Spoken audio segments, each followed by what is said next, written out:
Oh,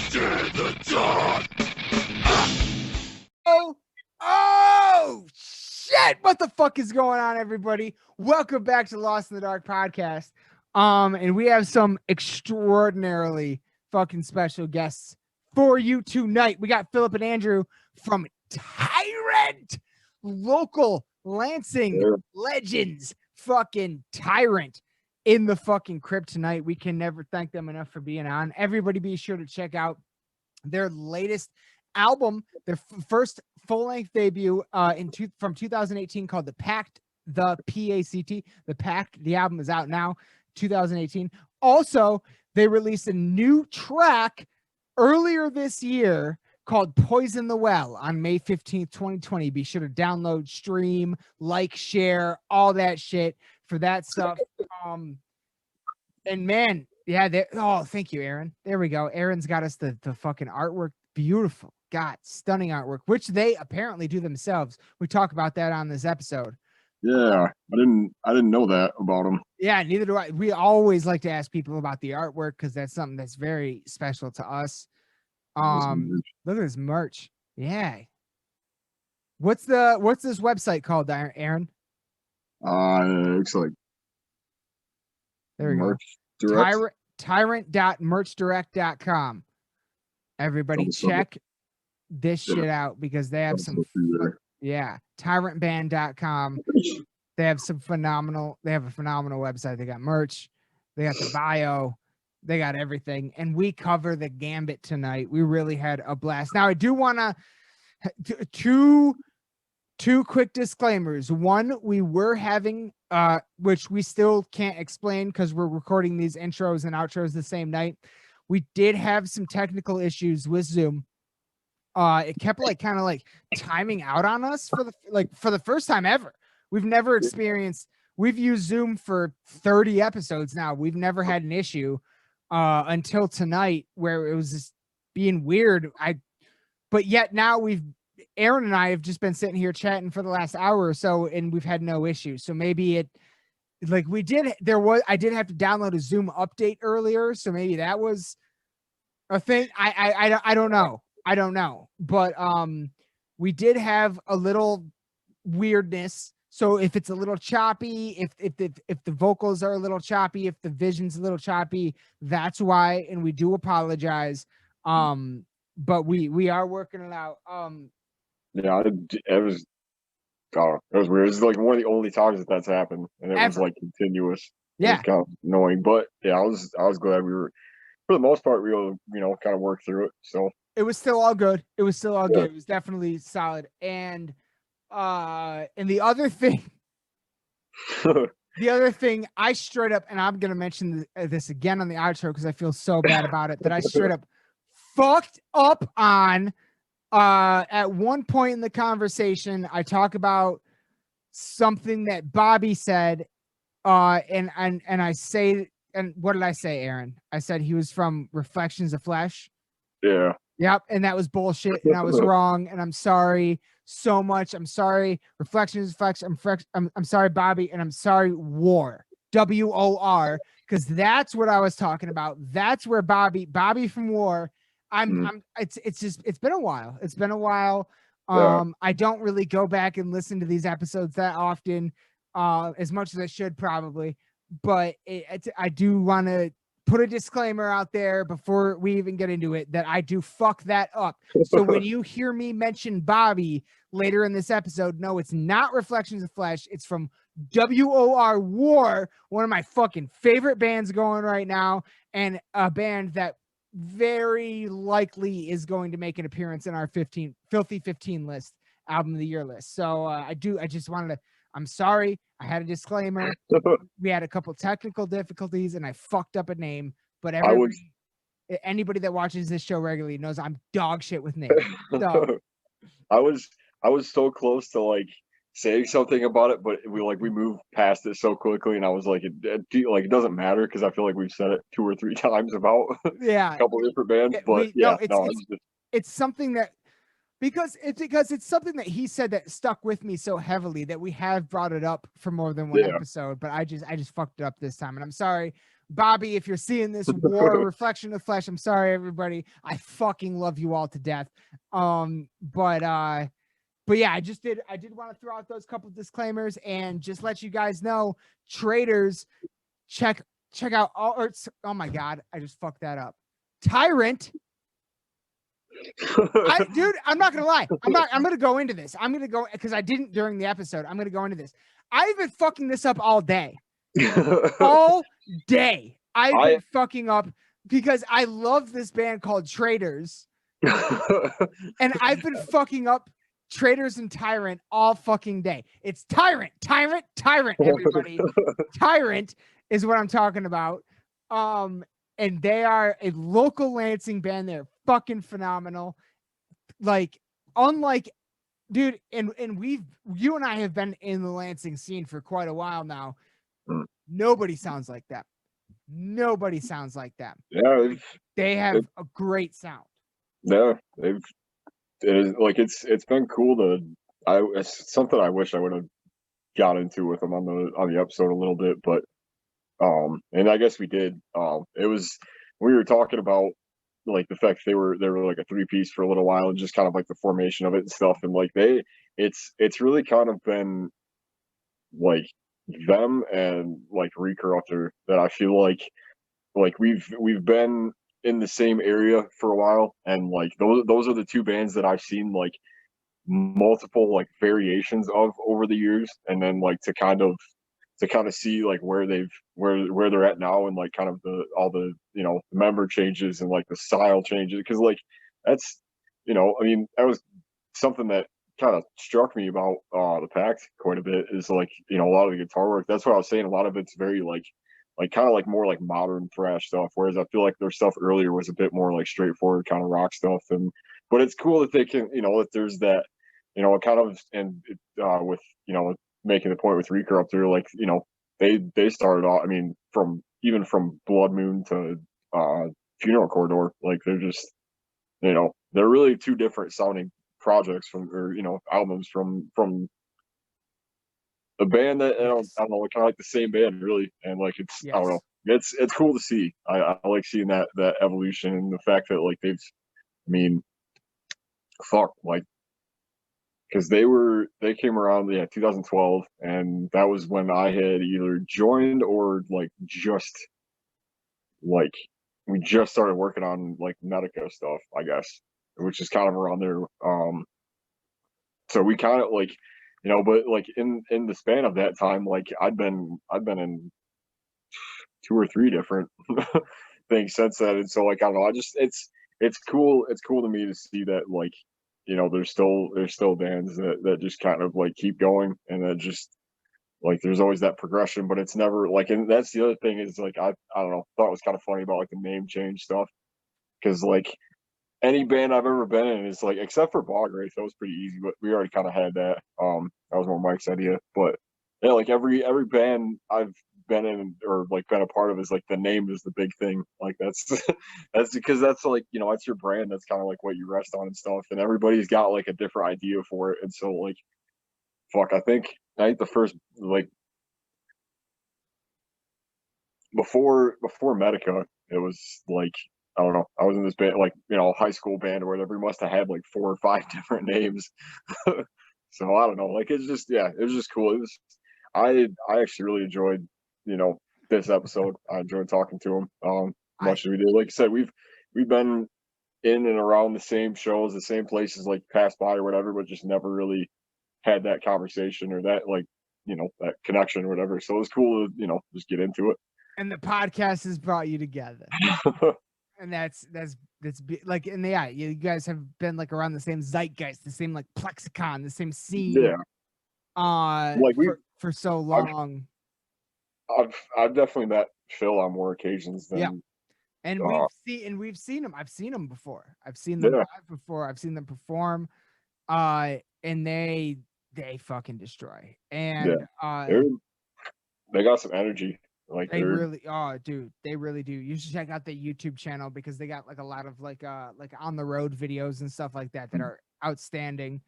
But yeah, like they just have a really okay. in terms of bands coming from this area, they have an incredibly unique sound to me that I adore, because it's so many things that I love combined into one.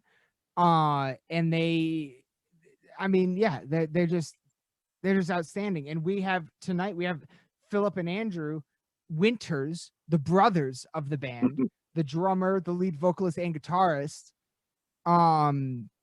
riff beasts. Like it was. I mean, we kept we were having technical problems, so we did kind of like pace through it a little faster than we would normally. But these guys were outstanding. They were amazing guests. I loved talking to them, and I can't wait to see them live again. I can't wait to have them back on. I can't wait to see them in person because we live in the same area. I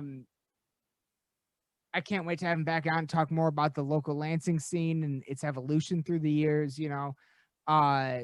So yeah, like that these are all things that we didn't quite get into that I wish we would have.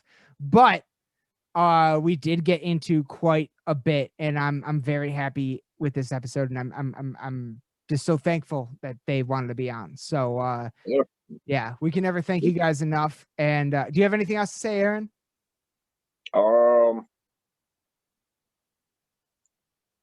Not really, other than, you know, kind of just an extended thank you, you know, for the time and stuff, and just like being like they were kind of the ones that hit us up about being on this episode too, which is insane to me when that happens. So yeah, it's like, I don't know, it's always it still kind of trips me up when that happens, and we're just like, you know, and even like, I don't know, I guess more of the stuff I have to say is probably in like the outro kind of stuff, but yeah. So and we're about to do that. So yeah, just an extended thank you, man. Like you know, the fact that people are open to doing this, and you know, and actually are, you know, like want to be a part of this and stuff with us is insane to me even still. So it really trips both of us out. We don't I don't think either of us really know what to make of it yet, or how to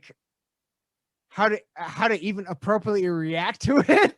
But well, like I still like, no matter how many times we do this, like, for one, it's still something that I feel, and we were talking about this, it's still something that, like, I feel like I put a little bit more pressure on, like, just for it to be, you know, yeah, for it to be like a positive thing, and for, you know, not only because it's, you know, it's something that we're interested in, but it's also like, you know, I want nothing more than for, you know, bands that come on to, you know, or for whoever it is really to have their shine, their, you know, and yes. promote what they're into and what they're doing and stuff. And so it's always like the fact that we, you know, that people want to be on and want to do this, and kind of understand that. And we're like, it's just, I never really saw it going that way as far as like giving back to the, you know, Right. scene in the area in this kind of way. But it's, I don't know, it's kind of evolved in that way, and it's cool. So it's I think it's a beautiful fucking thing, man, and it's very special to me. Anytime anybody hits us up, I'm like, I'm just like, yes. Like, no is not in my vocabulary when it comes to that. So yeah. it's just very special to both of us, because we started this thing as something just for us. We never expected anybody to have any interest in this. We never even expected to get any views or subscribers. It was really just a thing for us. And then it started rolling, and we just went with it. We're like, okay. And this is a great example of an opportunity for us to put our local scene on the more on the map. And that's what we do with these episodes. We try to give them the spotlight. We try to, we just want to put the people, anybody that's ever wants to be on our show, all we want is to give them the best spotlight possible. That's our goal. And so yeah, there's a little bit more pressure when it comes to these episodes, but also the more we do, I feel like the less there is, and the easier it gets, because we're new at this.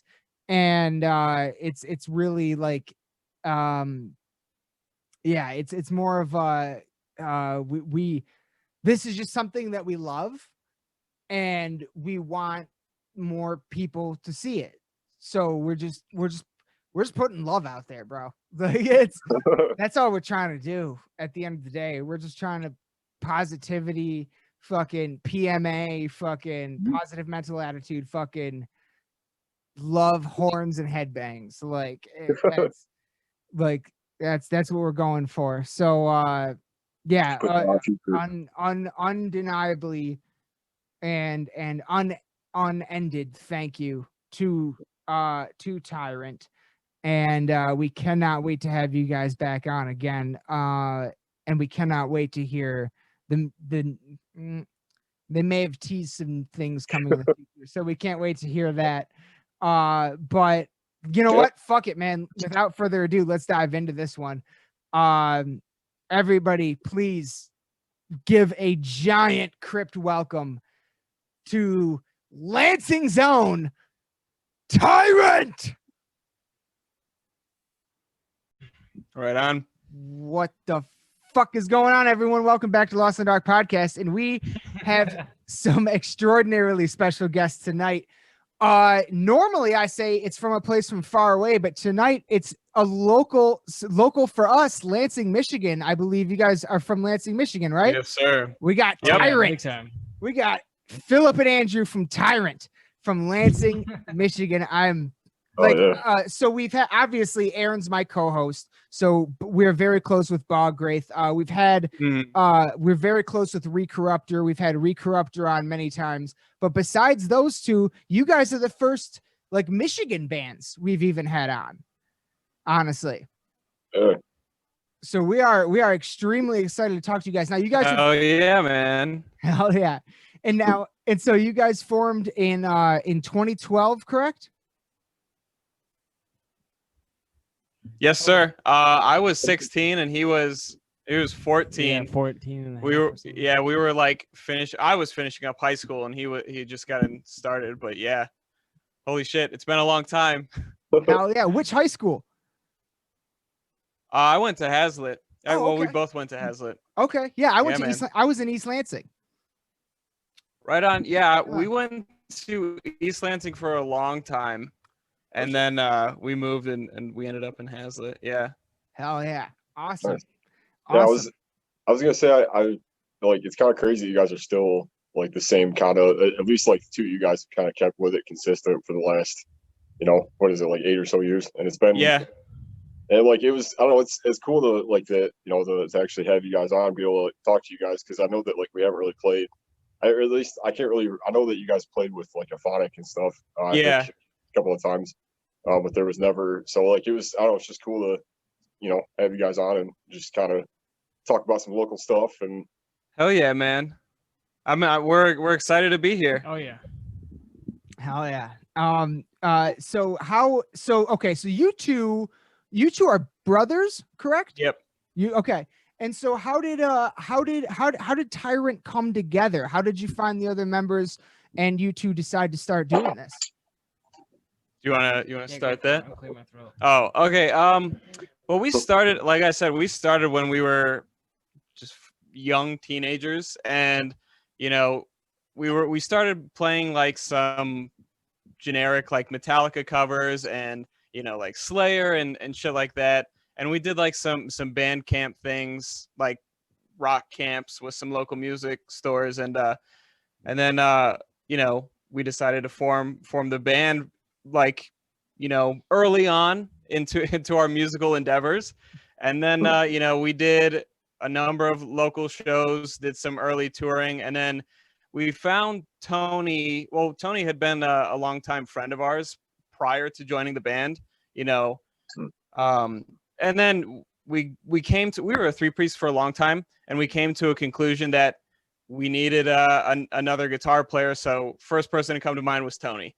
And, and then shortly after that, we found Isaac, who was originally a touring member, but, it's been 2 years at this point. He just kind of fell into the fold as a new permanent member. But yeah, I mean, we've been going for like 8 years, and we've had a number of different people come in and out, but you know, Tony and Isaac kind of seem to be sticking around at this point. So Absolutely. You guys have you guys have done quite a bit of touring as well, I've noticed. Played in a lot of different places with this lineup, as far as I can tell. Mm-hmm. And that has to be like, what is it like playing in a, is there a difference? Let me rephrase that. Is there a difference? Because I've always wondered this, like, because I've grown up in Michigan. I've been to a ton of metal shows in Michigan. I grew up in the Lansing metal scene. Is there a big difference between like crowds in Michigan and crowds in other places? I've always wondered that. Yeah. I mean, you know, the old adage says you're never a prophet in your hometown. You know what I'm saying? And we, not to sound arrogant or anything, but like one of the very first tours we did, we went to Annapolis, Maryland, which is just outside of Baltimore.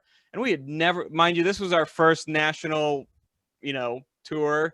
And we had never played there before, but there were like 10, 15 really, really crazy, like young metalheads in the front row just singing our shit.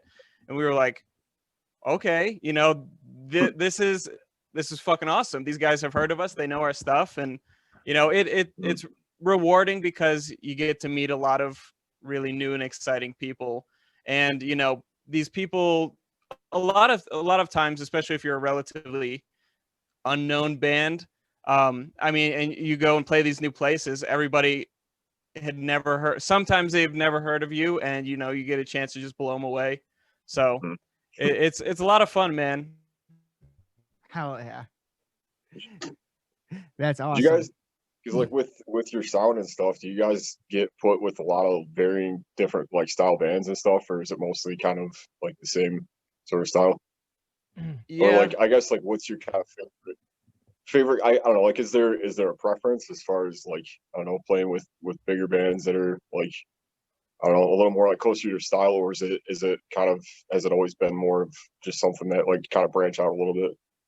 Well, and I'll let you answer some of this too, but like one thing I've kind of noticed is we're a little too rock and roll for some of the extreme metalheads, and we're a little too metal for some of the more classic rock oriented guys. But that's not to say we haven't played with, like, you know, we've opened for Deicide and well received. And we've played with bands like fucking Diamond Head and Metal Church. And, you know, both all of them great reception. So we kind of find ourselves just playing with, you know, pretty much anyone at this point. But, you know, then again, there's not a whole lot of bands with that traditional power metal sound. I was gonna say that's a big thing about like just that just where you guys kind of fit with everything. I feel like that's the one thing I've always picked out about your sound is you know, you can kind of fit just about anywhere. It makes sense. Yeah. Especially like when you consider the other all the other bands sounds that have come from this area. I've never heard anybody that sounds like you guys. Thanks. Yeah, take that as a compliment. Yeah, and it's a sound I absolutely fucking adore, because I can, like, it's all stuff like, dude, I fucking love power metal. I love thrash metal. Hell yeah. You know, on I think it's on your website. You say something to the degree of it's like a mix between Megadeth and Kiss by the way of Pantera. Yeah. And I'm like, that is the perfect description. Like, and that's everything I love. That's everything I love in this. Like, I absolutely adore. It's like you guys are riff beasts, dude. Like, thank you. The riffs that you guys have come up with are not just like addicting, but like outstanding, and you will break your neck to all of them. Like, it's nonstop headbanging shit, dude. Hell yeah, man. Like, and I love it. Yeah, I appreciate the sentiments, man. It means a lot. And so how okay, so I assume your guys' story might even intermingle because you're brothers, but how did you guys even like you know, being from Lansing or the Hazlet area, how did you even get into metal to begin with? You want to start on this one? Yeah, it was like you said, man, it was like Kiss, my dad's CDs and everything, really. Yeah, I remember that first cassette. What was it, Psycho Circus? Yeah, Psycho Circus by cassette or by Kiss. By cassette. By Kiss. On cassette. And yeah, dude, we just jammed the fuck out of that cassette, like nonstop. And kind of snowballed from there, just yeah, heavier and faster, really. Yeah, and then louder. Yeah, we found Pantera and Lamb of God and Slayer and all that shit, and we were like, okay, you know, that's, I mean, our line to metal was pretty direct. Went from Kiss like to Pantera pretty quickly. Right, straight. That's yeah. I was like the brother dynamic you guys had too. Oh, it was cool. Like there's a lot of like duos that are kind of like that. Like I do think of Pantera. Yeah. Exactly. Van Halen. Yeah, Van Halen. Arch Enemy. Yeah. The Doobie Brothers. There you go. Yeah. I want to say ZZ Top so bad, but I know they're not brothers. They look like brothers. They look like it. They could be though, right? They may as well be. So you guys do have I do want to mention you guys recently released your debut full length in 2018, correct? Called The Pact. Yes, sir. Yes, but you also have a new single out this year on May 15th called Poison the Well. Brand new single out from you guys, so everybody be sure to check that out. It's fucking outstanding.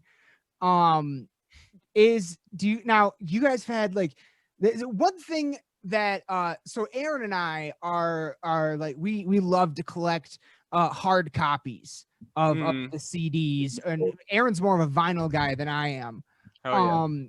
And so we have a real great appreciation for like the artwork and all that stuff. Do you guys like do you do your own artwork? Do you have work with a specific artist or many different ones? Like where do you guys get because I love the artwork on your guys' stuff.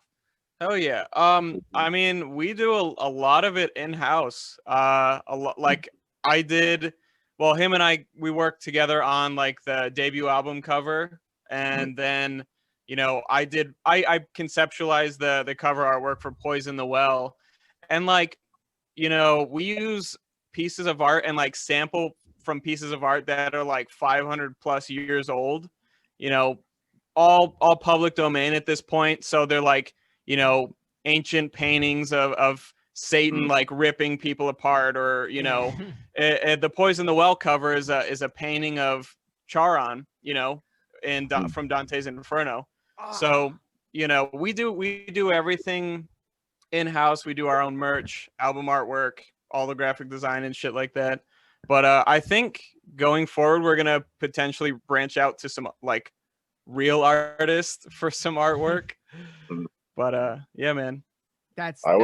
So a lot of it's in-house. That's awesome. Go ahead, Aaron. Sorry. I was just gonna comment on, because I always really liked that art style of just the old school kind of like painting stuff. It's a really like, especially when it's put with the right kind of sound. It just, I don't know what captures it. Yeah, like the Renaissance paintings and stuff. Yeah, or like, I mean, at least, I mean, if you're talking about artwork, at least recently, like I've been pretty big into like painting stuff, like traditional, or like I think like the last couple of Fit for an Autopsy albums have had some like really like defined like just the image style, and I don't know, just kind of going for it. I feel like we're seeing a little bit more of that. So yeah. And just to keep going off that, is like that's something we want to do with like the next release. And we've reached out to a couple artists. There's one, his name is Eli, I'm sure I'm pronouncing this wrong, but it's like Eliron Contour or whatever, but he's done like Havoc, he's done Testament, multiple Testament album covers. So he's like the metal album artwork guy to go to. So naturally we reached out to him, and you know, we're going the route of more real artwork, because like you said, man, I collect a lot of vinyl too, and you know, I like to sit there and look at the artwork as I'm listening to it. You know what I'm saying? I feel like that's a lost art form in and of itself, you know, sitting there and looking at the art, listening to the music, and putting it all together in your head. Yeah, I just recently started doing all that, and like it's a whole different thing. Like it kind of kind of forces you to pay attention to it in a lot of ways. Oh, yeah. And kind of, like you're a lot more like actively listening to it than you would just putting it in a CD or turning on your phone or whatever. Yeah. Flipping through the fucking lyric books and everything, dude. Oh yeah, looking at the band photo and you're like, fuck, these guys are cool as fuck. God, dude, you are all right, awesome, because you are preaching to the choir right there. Oh yeah, we talk about that on this show constantly. How just like the physical copy, the whole thing. It used to be such a process, and now it's like a lot. Like now everybody just gets a single off Spotify. Fuck that. exactly. Like, get the fucking physical copy, sit down with it, like have the real experience. Like that's absolutely. I did also want to ask you, so Tyrant, where does that band name come from?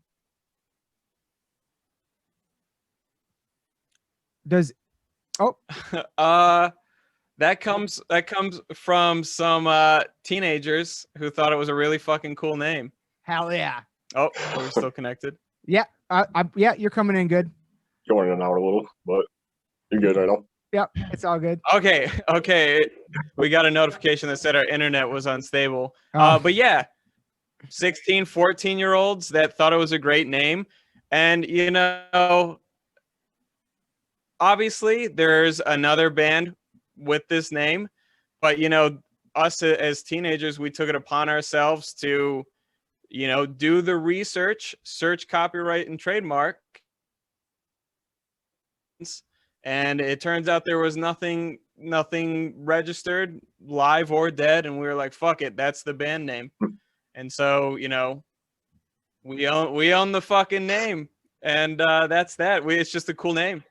Hell yeah, dude. It's rare that like to be around for that long and not switch and like not have like 5 or 6 different band names. Like kind of seems at least like everything. I don't know, because that's always like the main thing. I mean, usually a lot of times you're trying to figure out like how to describe the sound or like figure out, you know what I mean? And like you're just looking for a lot, or other times it's just like what's brutal, I guess, or like I don't know. But yeah, I've always really thought that like your imagery and your sound kind of goes with the name. It's just very direct to me. Yeah, and I mean we've tossed around like early on, we tossed around a number of different names, and none of them really kind of stuck. You know. I'm just a big fan of the name Tyrant. I think it's perfect for a traditional power speed metal band, you know? Absolutely. I agree with that completely. And it is fun. Have you guys ever played well, okay, here's what is your favorite venue to play in Michigan? Oh shit. It was the Loft. Yeah. Yep. Rip. Yeah, big rip. That's I was actually gonna talk. That's another thing I was gonna go into is have you guys heard anything about the Lansing venues? Because we've heard mumblings that the Loft is no more. We've not seen anything confirmed. I don't know if you guys have, but yeah. I mean, I did work for them, and I work for the Loft, or I used to. Okay. And I mean, I can't say anything, okay, but if you had to guess, okay, your guess is probably right. Okay. Fair enough. But anyways, yeah, favorite venue in Michigan. I like, oh shit, there's so many good ones. We played the Sanctuary in Detroit for the first time in March. Who with who? Plague Years, Lich King, Stonecutters, and Toxic Ruin. Oh, it was a good fucking lineup. Fuck yeah. What was that venue like? See, this guy, he never remembers any of the venues. He just shows up. He's like, where do I put my drums?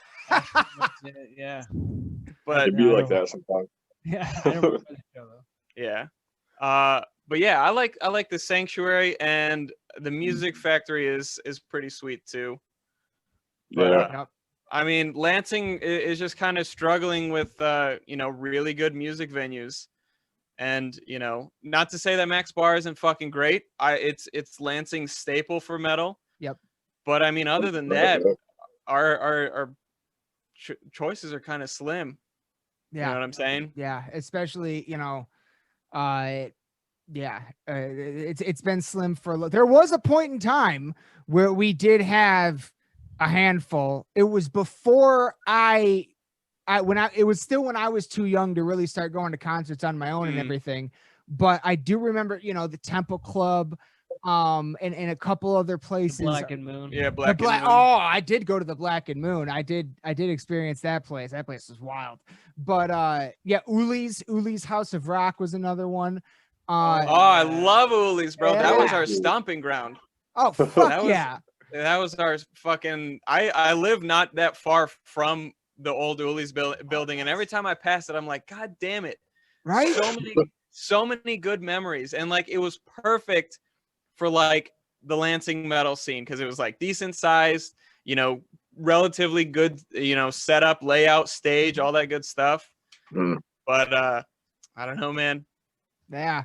It's so many have gone away to where now we're left with these two, and then if the Loft goes away, we're left with one, and it's like, holy shit, man. That's so we got one metal venue within 45 minutes to an hour and a half radius. Like, what the fuck is that? Like, that's crazy to me. Like, especially when we live in the same state as Detroit and Flint, that are such, like, they got the Machine Shop, they got Harpo's. Right. You guys played Harpo's, right?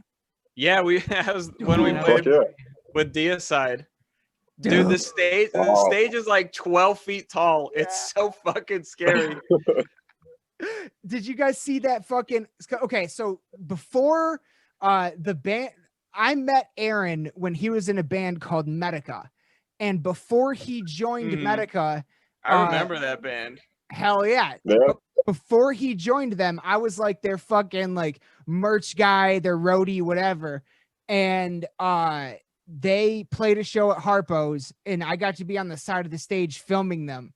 And I'll never fucking forget, like, there's not really a backstage, but there's that staircase, and you come down, and then there's that list of all the bands that have played there. And it's like Iron Maiden, Black Sabbath, AC/DC, Megadeth, Dio. Oh yeah, everybody, Megadeth.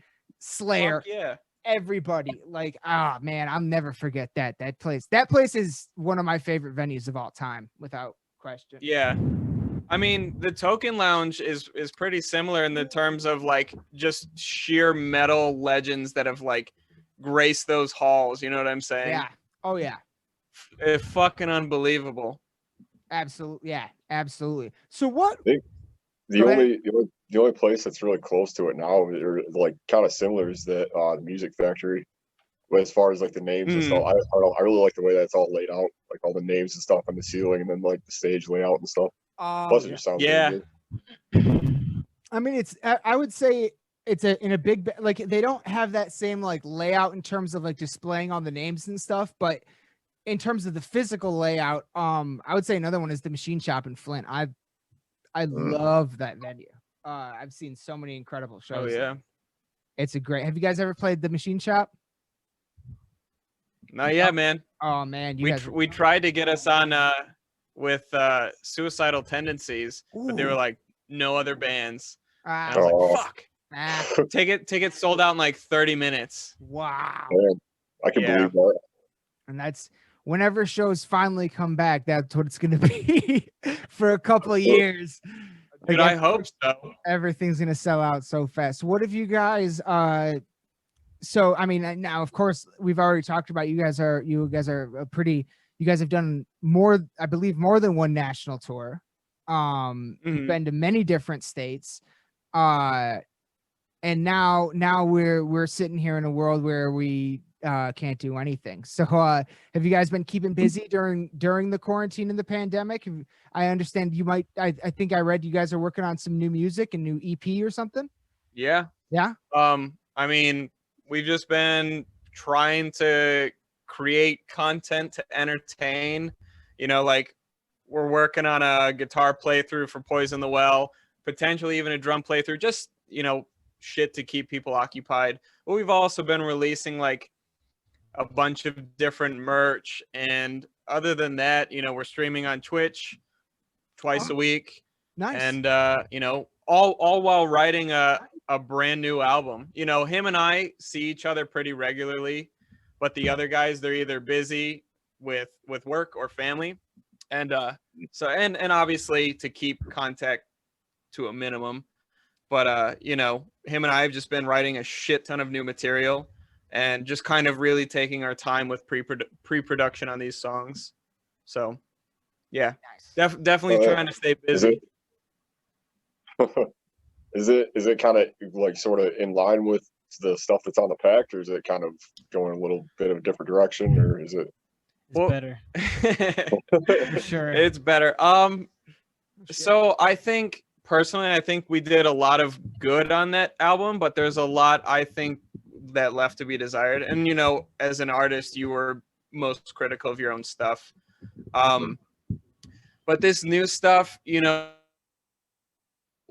we try. I feel between that heavy metal and that melodic rock and roll, and so you know, we've been trying a bunch of different things and song formats, and you know, maybe even some different tunings and shit like that. So, you know, it'll be good songs no matter what.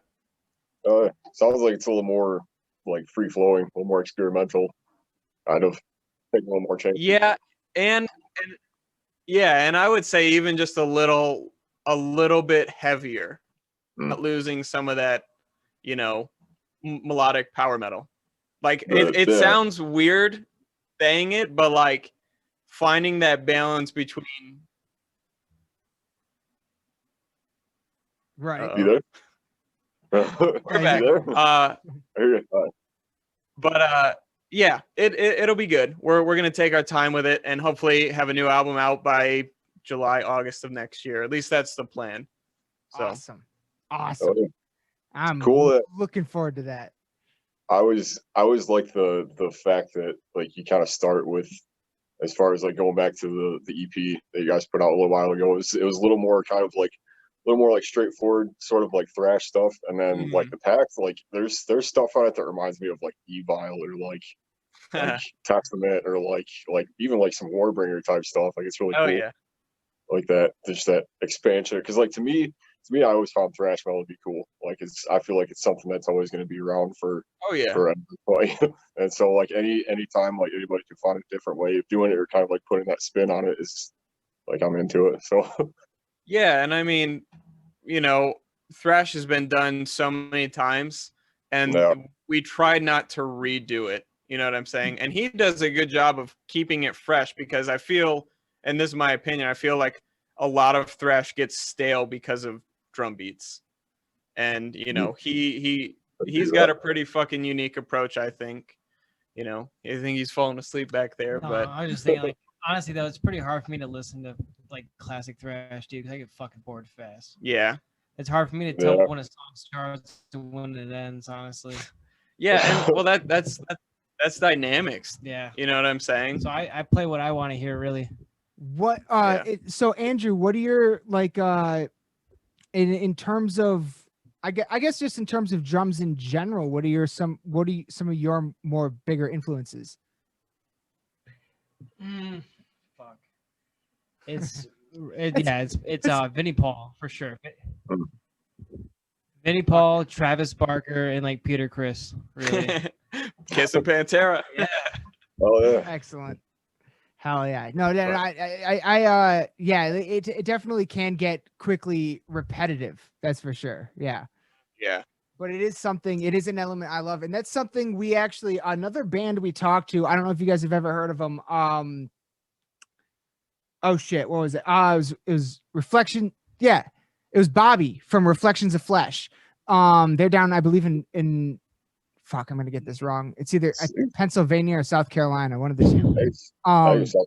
South Carolina, yeah. Those are the same. They sound the same. He like with their band, the way he kind of described what they do, and this is kind of like ever since he said this to me, it's been like something that's really stuck in my head, and it's that like so many of the bands that are coming out now like are so influenced by so many different subgenres of metal that ultimately the sound ends up being like fresh and new, but familiar also. You know what I mean?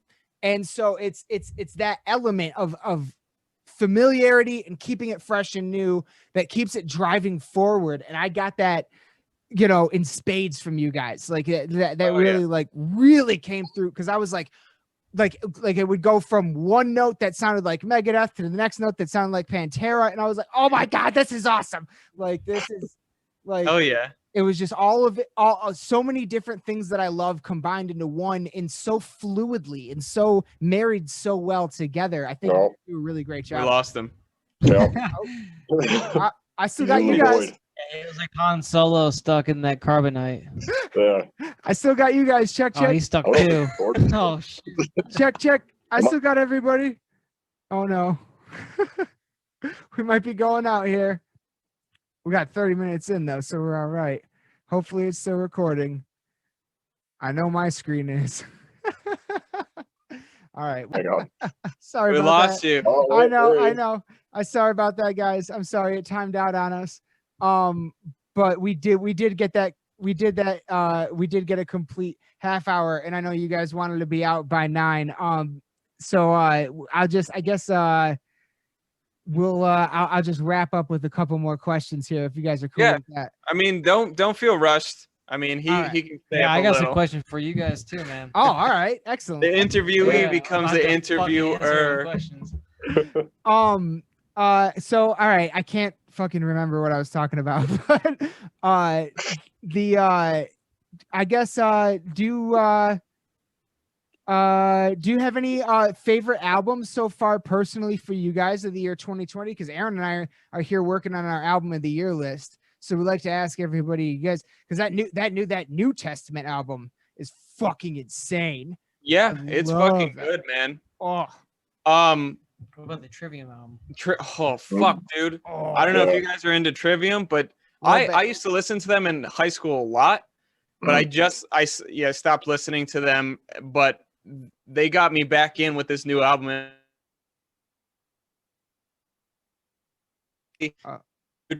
Album. Damn it. They both time out. No, it shouldn't be yet. Hold on, I still hear you. Hey, we're back. Trivium. Okay. What? I don't know if it's our connection or what, but yeah, the Trivium for me, the Nick album. I think that album is fucking amazing. So front to back.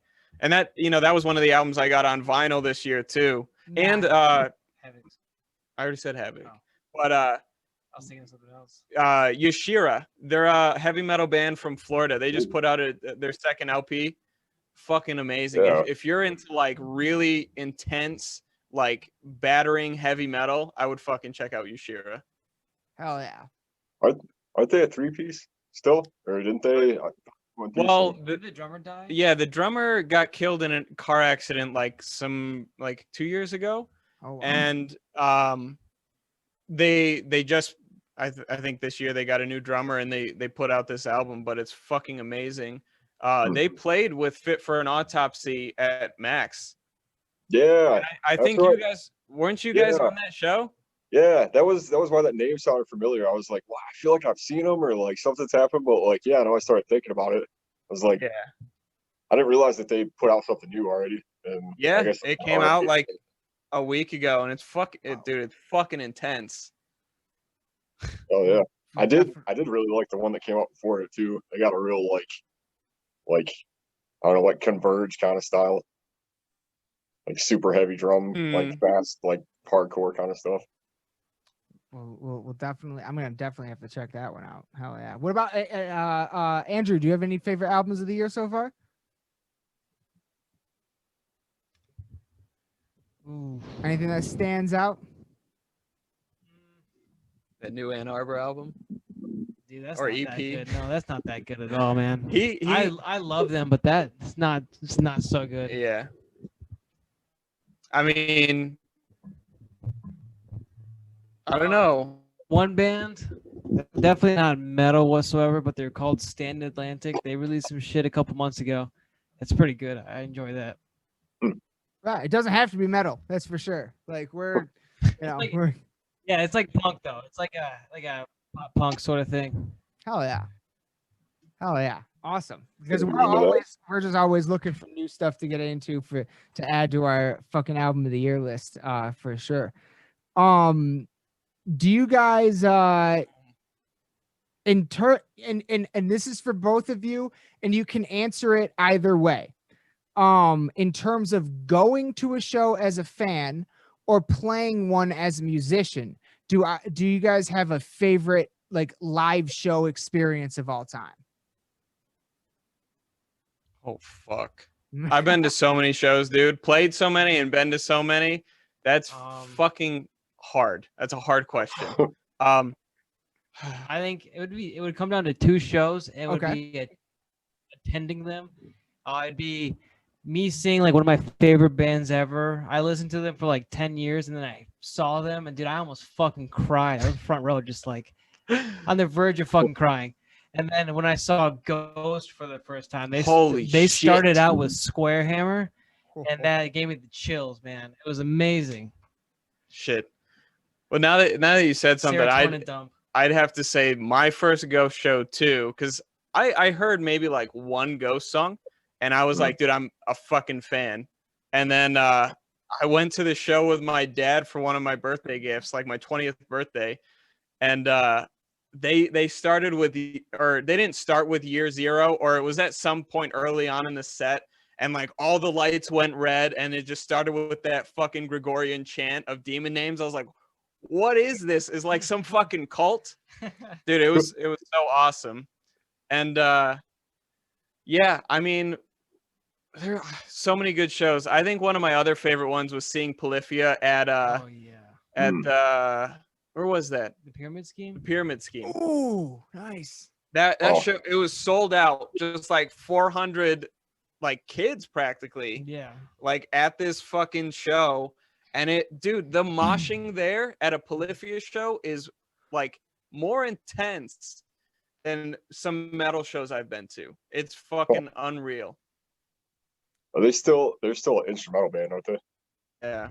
Yeah. Dude, I've always wanted to check them out live too. I've like just that big, like, heavy like guitar stuff, like big instrumental stuff has always been really cool to me. I've always wanted to like, I don't know, anytime I like kind of get into that sort of style, it's like I always wonder how it translates over live.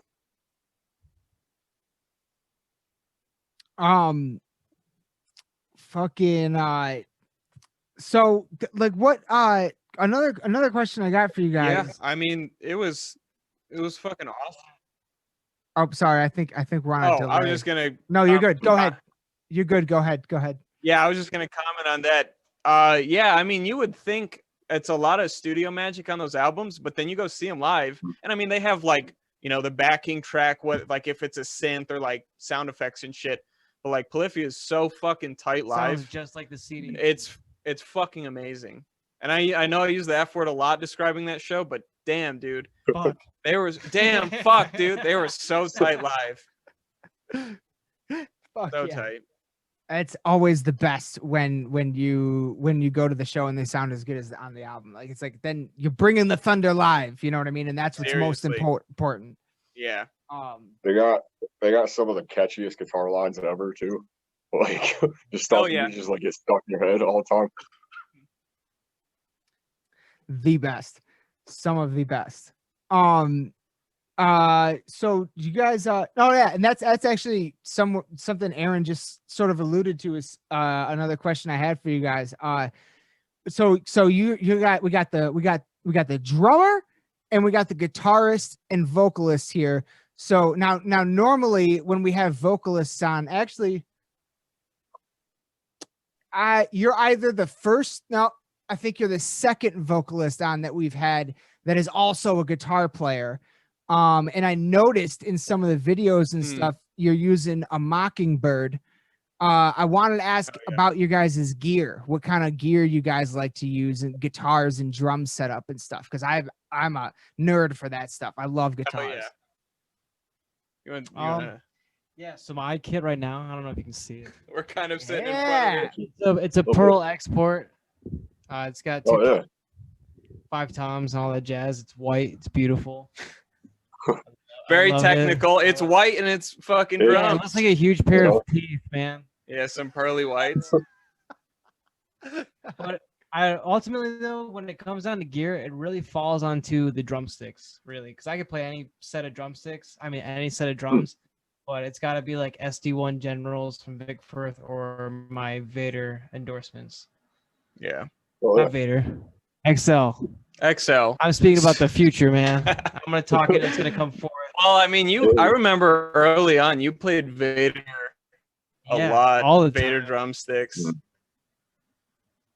So But I don't know. I don't know. yeah, if I for necessarily- me, I just what's it? No, go ahead. Go on.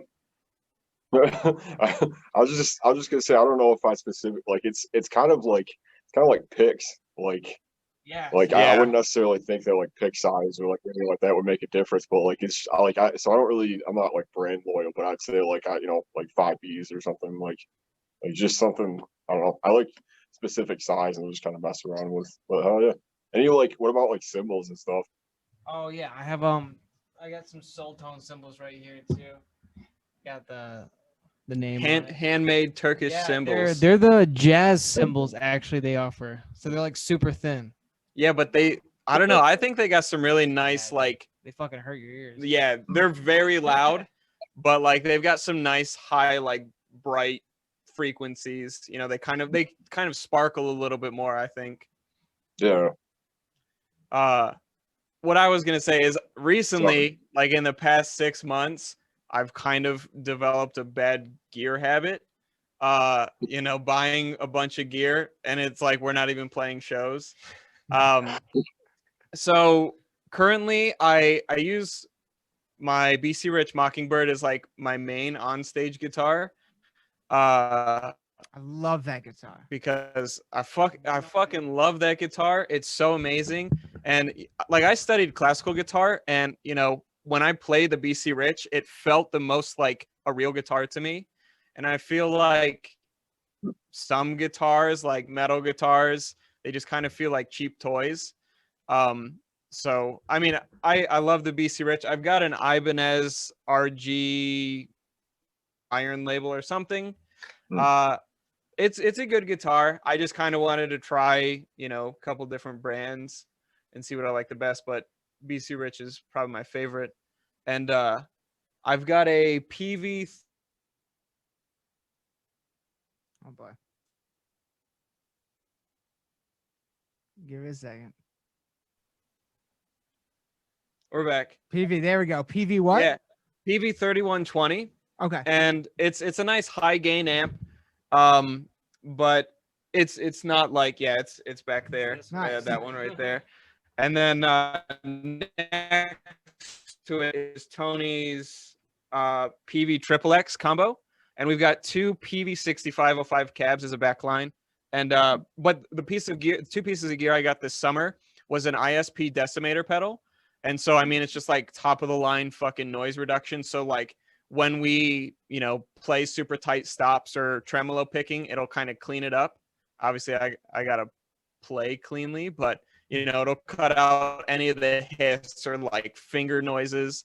And I mean, I've never been one for like guitar pedals or anything, but I really want to try and get the best tone possible.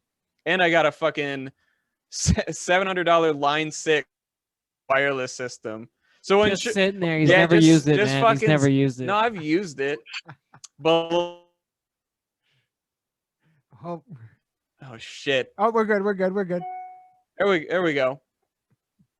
Line 6. Yeah, Line 6 guitar system. Brand fucking new. I mean, I've played, like I walked outside of the house and played it, but when shows come back, dude, I'll be fucking ready. Fuck yeah, dude. Standing on bars and tables and all this. Hell yeah, dude. God, that's awesome. I love that. That's yeah. I just love hearing about people's gear setups and stuff like that, because I love guitars, I love drums, I love amps, like all of it. Hell yeah. Bass is okay.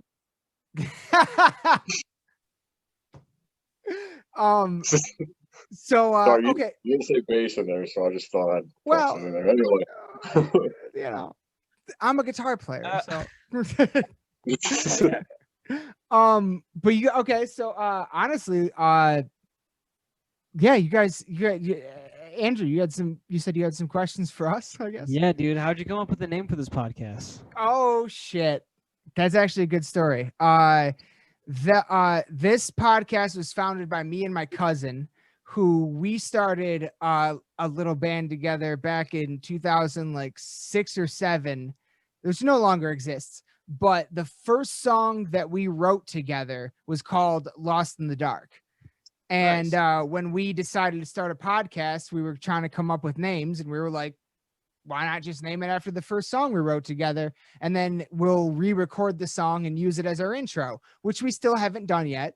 But we rolled with the name. So and yeah, like then when I ended up going to search, making sure there were no other like band names or podcasts called Lost in the Dark, I was like, nobody else has taken the name yet. It's perfect. Fuck yeah. Fucking capitalize. Yeah. Kind of the same way you did with Tyrant. Yeah. Seriously. Well, there was the side of it where what is it? Shot in the Dark from Ozzy.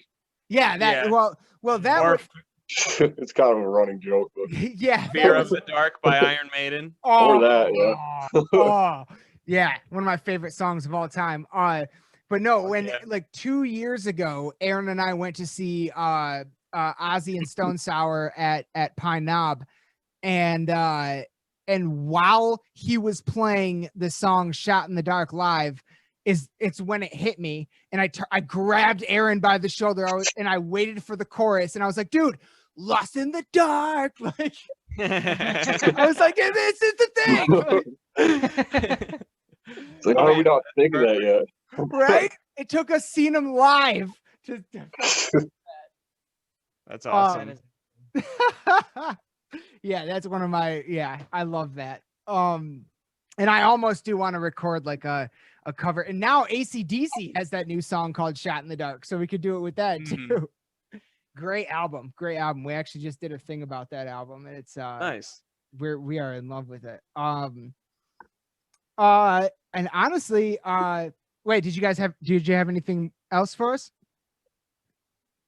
I don't have any questions. So All right, no worries. I had another one. That was one, but I fucking lost it. No Oh, worries. lost it. And I never expect anybody to have questions for us. So if you think of it, let us know. But I do have one thing that I always like to wrap up on. And it's something it's totally unrelated to metal.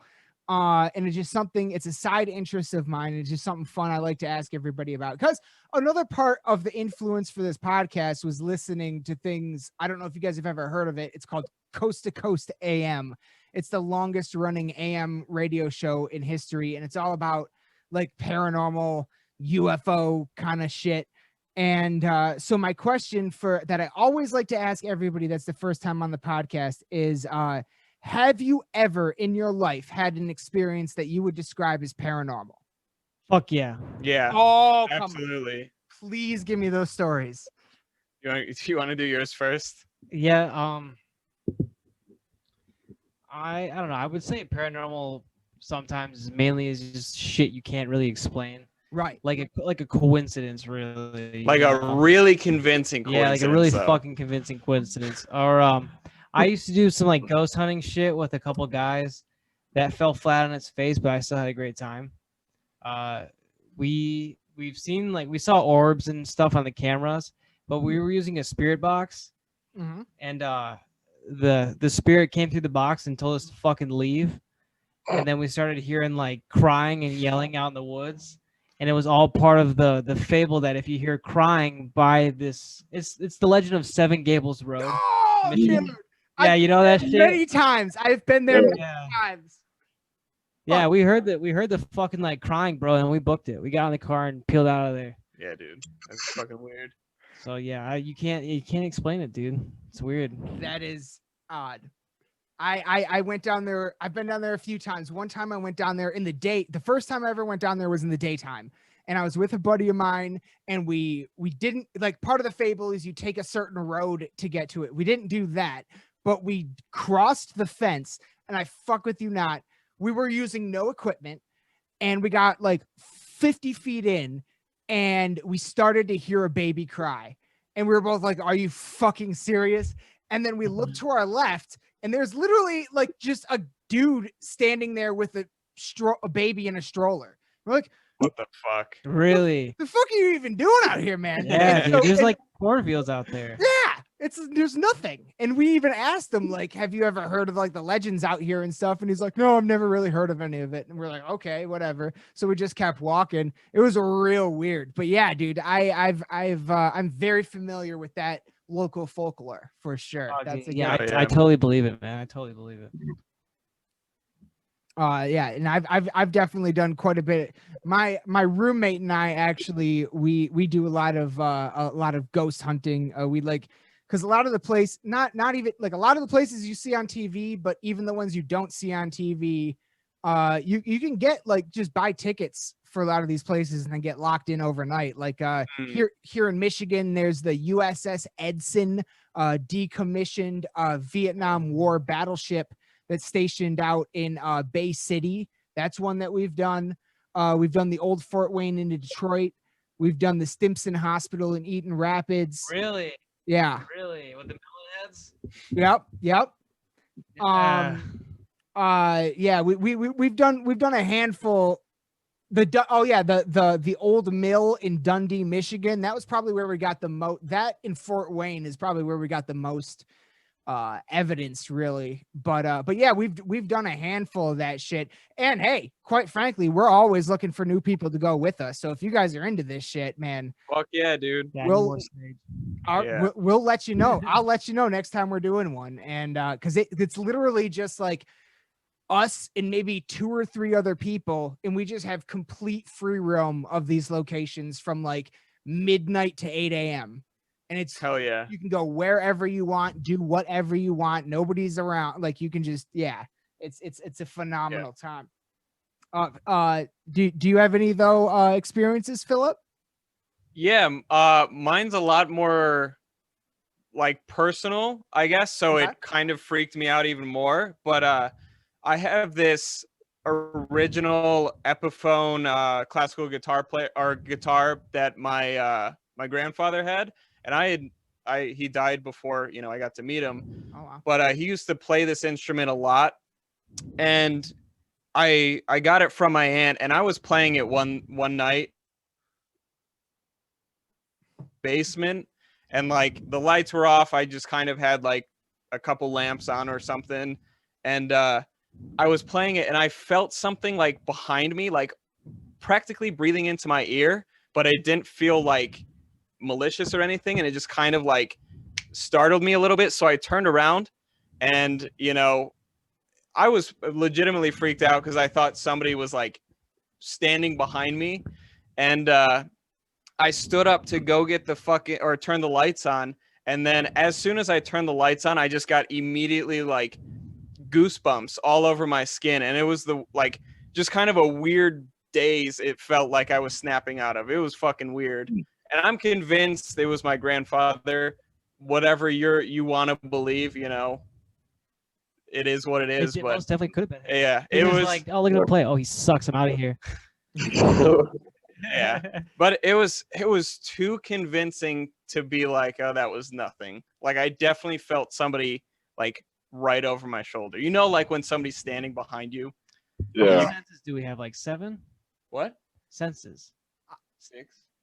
Do you, Or 6 if you consider paranormal. yeah, I was gonna say, do you think you can sense like disturbance in energy fields like that? In the force. Yeah, In the force. I look, man. Look. I do these investigations. I'm obsessed with cryptids and UFOs. I got permanently at all times in the studio. I have that poster up. Nice. I want to believe, and that's really ultimately why I have that up, is because that's the sentiment. I want to believe in this stuff, but I have Absolutely. I have yet to have the raw experience that undeniably convinces me that it's real. So I'm out there looking for it actively. And Right. So as of right now, I'm just kind of at the place where it's like, yeah, I'm a bit of a skeptic, but I'm also like, yeah, it's fucking An optimist. exactly. Yeah, it's there's possible. Yeah. Yeah, and I mean, I would consider myself along that same line. You know, I take everything with a grain of salt. I'm very skeptical of everything, but I would hope that there is something greater than us. You know what I'm saying? There has to be, man. Yeah. And I mean, with all this stuff, for fuck's sake, we're sitting here having a conversation over like the miles internet. from each other, man. Yes, exactly. And I don't know if you guys have been following this stuff lately I mean, especially like a lot's been coming out this year during the pandemic. So a lot of it's been buried underneath that news, but the UFO stuff that's been happening this year is the Tom DeLonge. Yeah, Tom DeLonge, dude. I love him. I love Tom DeLonge. Don't get me started. Oh, he's such a Blink-182 fanboy.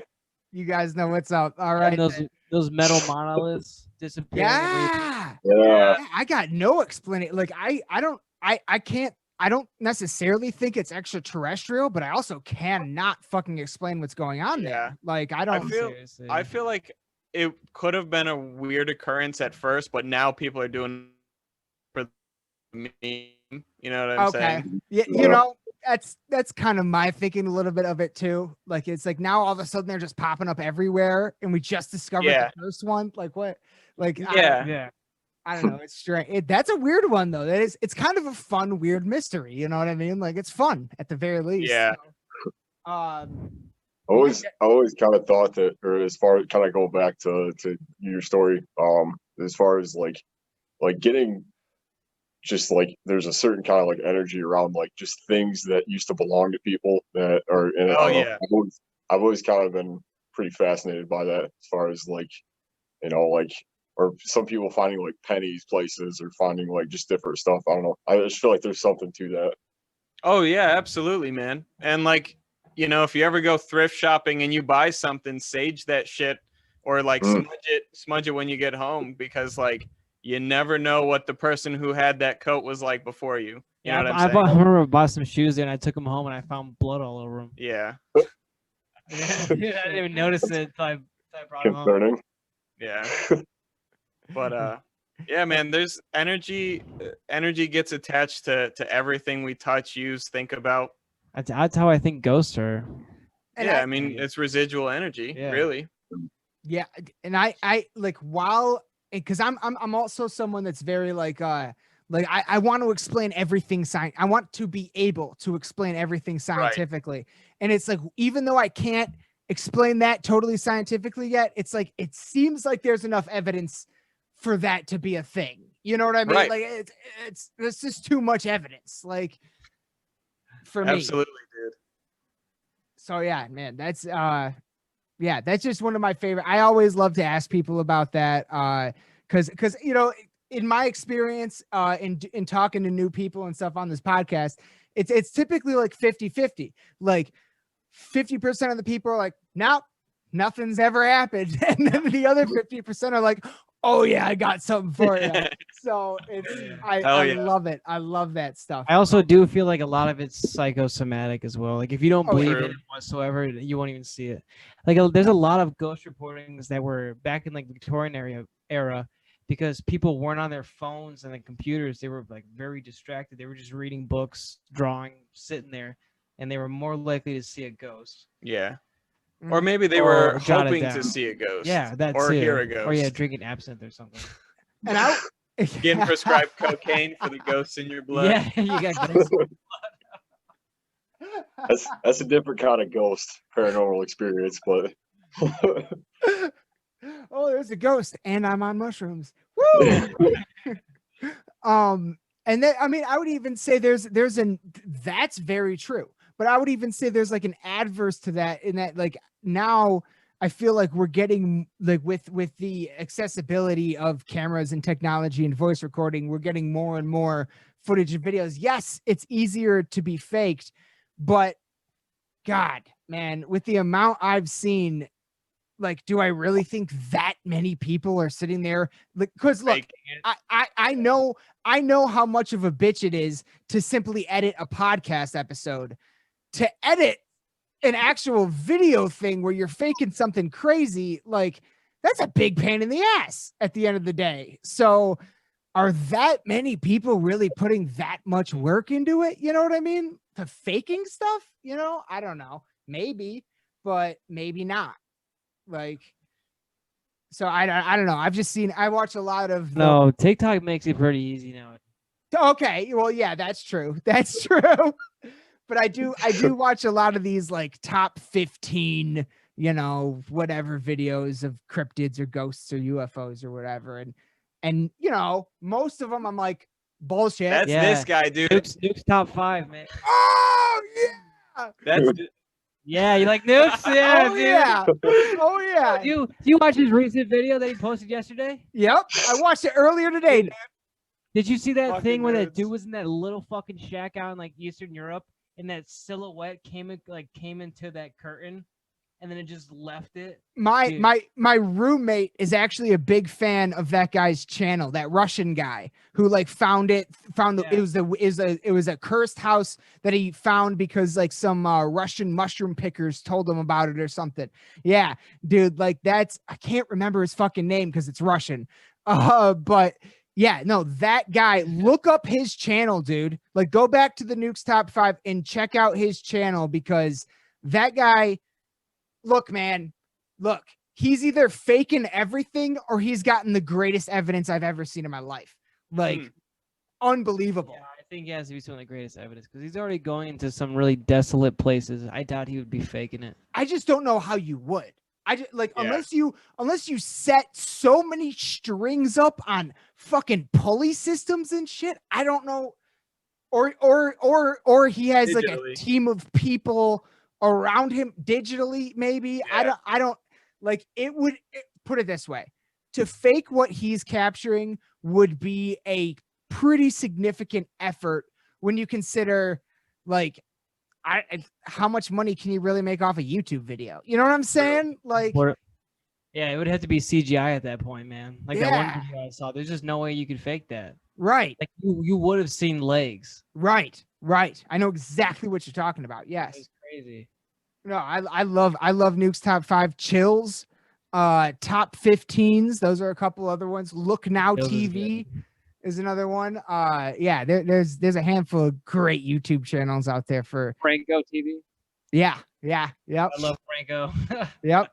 That dude's crazy. He does all that stuff by himself. Have you guys, okay, here's another one. Have you guys discovered this thing? It kind of went viral during the very beginning of the pandemic, this thing called a Rando Nautica. Have you heard of this? No. No? Okay. It's yeah. Oh, you have the app that takes you places. It's almost like geocaching, but you like set an intention. Oh yeah, we've heard of this. Okay, yeah. All right. Yeah, dude, that's something that I've gotten quite into. Oh wait. Are we timing out again? Check. Sorry, there was just No, you're good. There was just a You're good. You're back. Is he lagging for you too? Nope, everybody's good right now. He's out again. Oh, is it me? Seems like it. Oh, Am I back? yeah. Am I back? We hear you. You're getting All right. glimpses. Yeah, we've had heard of the app, and I think we downloaded it this summer, but I never used it. I'm too scared too, man. Yeah, who knows what you'll fucking find, bro? Too paranoid. Well, me and Aaron tried it a couple of times. I tried it a bunch of times and honestly never found anything. Yeah, could be all hype. Yeah, it was kind of disappointing, but it's still something that I'm into. Like I still like try to do it every once in a while, but it was just a fun thing that came up over quarantine. I was like, hey, I can get out of the house. Like, yeah, get people outside. Yeah, you know. But yeah, man. All right. Well, we're over an hour. Yeah, I got you till 9:30. I will. You know what? If you guys are cool, unless you guys have any other questions you want to ask us, we can wrap this one up. No, I think we covered a lot of different stuff. I mean, how long? Never mind. We can talk about that later. Oh, you're good. Just the editing. There's no. I try to limit the editing as much as possible. Okay. But honestly, yeah, there was really just, yeah, we pretty much touched on everything, but there is just enough for me left to get you guys back on one more time. So I definitely hope you guys want to come back on again. I would love I would love to have Isaac and Andrew on. Tony, this one's Andrew. Okay. Oh yeah, no, sorry, Tony. But yeah, I read it Isaac wrong. and Andrew. Yeah, I'd love to be here next time. Yeah. Right. Yeah, absolutely. Well, and yeah, that's very true. For the record, both of you are welcome anytime back on this show. We had a fucking blast. Thanks, You guys man. are fucking. Thank you. You guys are. You know what? You guys are locals. Anytime you want. Next time I do a ghost hunt, I'll let you know. If you guys ever want to go rando nodding, let me know. I would love to try that out with you guys. It'd be fun. And anytime you guys ever want to be back on, and I cannot fucking wait to see you guys back on the stage again. Have you guys ever played? Have you ever played Michigan Metal Fest? Yeah, we played. We played the first year. And that's where I knew I saw you guys. That's where I saw you. Yep. I love Michigan Metal Fest. That's one of my favorites. Yeah, that was wonderful, man. Oh, I love that one. I hope it continues throughout the years. Me too. Honest. Like Michigan needs that, like big time. Seriously. Because we have the bands and we have the scene. We have the scene in Michigan. It's just so separated out. There's nothing connecting it. You know what I mean? Yeah. Like we got Grand Rapids, we got Flint, Detroit, Lansing. It's all an hour away from each other, and nothing's like bringing it all together. But that is one of the things that does it. So yeah. I love that show. I love that concert so much. But yeah, I mean, God, yeah, you guys fucking, man, you guys were outstanding. You guys gave us a ton of shit. Cannot ever thank you guys enough for being on. Seriously, man. Thanks for having us. Yes, thank you. Anytime a band hits us up that wants to be on, it just like, because we started this as just like, oh, let's just capture the conversations I have with my friends, and then all of a sudden bands start hitting us up and stuff, and it just means the absolute fucking world to us. Yeah, so, man. You guys, seriously, it means the world to us. And anything, please tell everybody right now where they can find all the information on Tyrant Band, where we can get the merch, where we can get the songs. Please plug everything. Yeah, so Facebook, Instagram, Twitter, all at Tyrant Metal, tyrantband.com. You can get merch like this sick design at tyrant.merchdirect.com, and songs. I mean, YouTube, Spotify, Amazon, all that good shit. iTunes. iTunes. I didn't even know if iTunes is a thing, but it is. I still use it. Well, I thought Apple Music's streaming service kind of like took over, but that could be another podcast. Is the battle of the streaming services. But yeah, man. Thanks again for having us on. It was a blast. Guys. Yeah. You guys. Hopefully we get to chat again soon. You guys were fucking awesome, and I can never thank you enough for being on. You guys were outstanding tonight, and I can't not only can I not wait already to have you guys and maybe some other members of the band on, but also I cannot fucking wait to see you guys on stage again, and potentially hear some new music within the next year. I'm excited too. Oh, I'm fucking thrilled, dude. I'm fucking, I cannot. I love Poison the Well, dude. I love the artwork. Everything about that single is phenomenal to me. So I can't wait to hear what you guys do next, because I really love your sound. I think it's really unique, especially for this area. I don't hear anything like this coming out of this area, and it's always kind of bummed me out because it's a sound that I really gravitate to. You know, I love Cannibal and Lamb of God and everything, Children of Bodom, Devil Driver, but I also really gravitate towards this kind of stuff too, because I feel like it mixes so many of those sounds so well. And so thank you guys for the great music, for being on the show.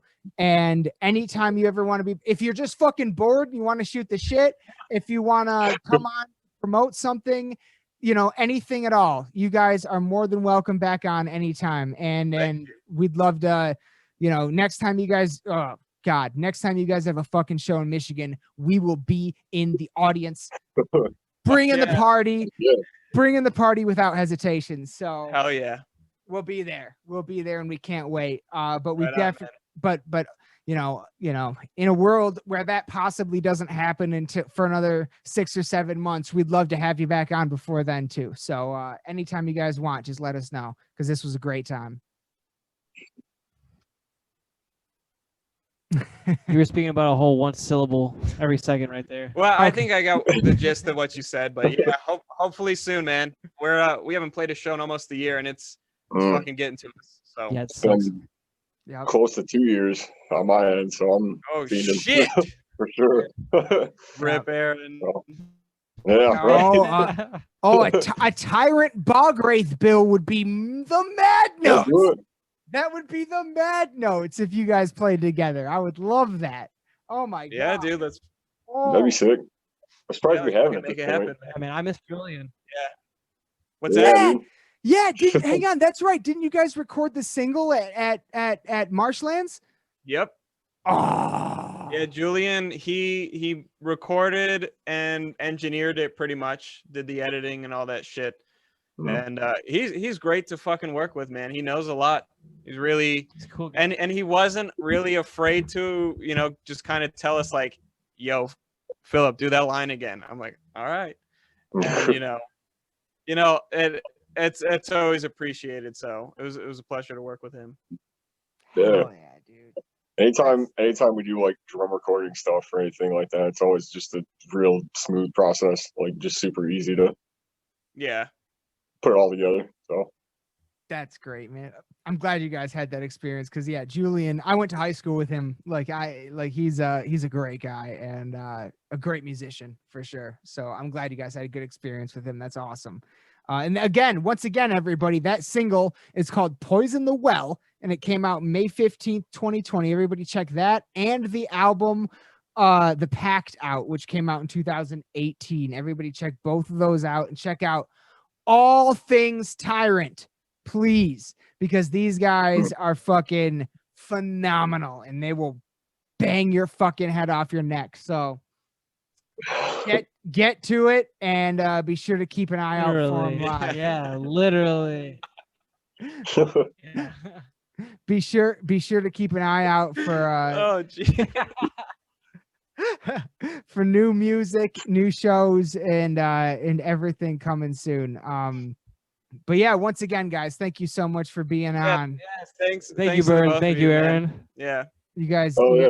you guys are the best, and we can't wait to have you back on again very soon. I will here, I'll close out the recording. We'll wrap this one up. Thank you, everybody, for watching this episode of Lost in the Dark podcast with special guest fucking Tyrant from Lansing, Michigan. That's what's up, everybody, and we'll be back again very soon. Thank you. Look at the kitty. Look at the kitty. What's that cat's name? Callie. Callie. That's right. I had a Yeah. cat named Callie once. Well, my mom did, I should say. That's awesome. But all right, everyone, that was what you just saw was the episode with Lansing band Tyrant. And yeah, we covered the gambit. Like there's definitely a couple things. Like I said in the intro, we had some technical difficulties, and this and that. So there were a couple things that we didn't get to that I was hoping to, but ultimately, to me, that was a great episode. That was a very special episode for me, because it's the first Michigan band we've had on since you guys, Bogwraith or Recorruptor, and that's just always very like extra exciting to me. You know what I mean? Like Yeah. when we can get a band on that's from the local area that we can talk to about, like, even though we didn't go into it as much as I was hoping, we can like go into more local things, the scene and things like that. I mean, they were outstanding. That was a great episode. I loved every second of that, and I can't wait till they're back on. Yeah, man, it was cool. Like I said, I wish we would have gotten a little more like into some of like the I don't know, talking about like, I don't know, kind of like what you're saying, like more about the local stuff and kind of things that have just come up, and like, because I do feel like there has been a big shift in like the style that's come out of this area, especially within the last few years. And I don't know, I think it's like, like I said before in the intro of it, like the fact that they've been more or less the same lineup and the same, kind of kept the same attitude about things going since they formed is like, I'm sure they probably, much like I've seen it, like just playing with bands that like just that style doesn't exist anymore, that sound is kind of different, or just remembering bands that like, for whatever reason, like either changed their style and just kind of kept going, or just kind of faded into obscurity a little bit. So yeah, I don't know. That was kind of one thing I mean, I'm sure either on the next episode or, whenever we get a chance to, like, I feel like that's something that, especially with the local kind of, or like the bands from around this area, like I feel like it would say a bit more, or it would just be cool to kind of have that like back and forth between, just people that kind of have seen it and kind of like have felt a little bit of the shift. Actually lived through it, yeah. And in this particular small little corner, that we preside in. You know what I'm saying? This little area that has this little scene, but they were a big part of. And as far as I can put together, we've definitely seen that more than once. And yeah, like it was, man, yeah, it was just so much fun talking to them. It felt like, to me, what I always go for in these episodes when I'm talking to new bands is like the mosh pit conversation. You know what I mean? Like when you meet someone in a mosh pit, what do you talk about? So like that's like my mentality going into these, and I feel like we did a good job of tapping into that tonight. And they were phenomenal. They really were. Yeah, man, like they were fucking awesome guests to have on, and I can't wait to have them back on. And I can't wait to talk to other Isaac and Tony, the other members of the band. That'd be, that would be awesome too. But but to have these two on, Philip and Andrew, and to have gone over as much as we did get to go over, even experiencing technical difficulties and everything, just absolutely fucking, I think it was still a great episode, meant the world to us. And like it was never thank them enough. Like, it was weird, like even the little stops and stuff, like just there was just this added moment of like just humor to it, I think, because we all started laughing. We all started laughing at it. Like all of a sudden we'd be talking and then somebody would just do that. Like, like, oh, he's frozen again, kind of a thing. Like, it's not, I don't like the fact that it happens, but the like how it just kind of like, rolled off, whatever it was. What was hilarious to me is like every time you guys were saying I froze, everything was normal. So I never saw myself freeze, but you guys were responding to me as if I had just frozen. And I was like, oh shit, what do I do? Like, this shit is just all on the fly, people. Like, we're still learning. We don't have any. Lost in the Dark podcast is this guy, me, and my cousin Preston. That is it. We don't have any producers. We don't have any sound guys. We don't have any merch people. We don't have any website people or host people or YouTube people. Nothing. We do it all ourselves. And so we're still fucking learning every aspect of this, even 167 episodes in, because the technology has all changed so much, even since we started. Like, especially the technology that we're actually using. And, so we're we are our own roadies. We are our own producers and tech crew.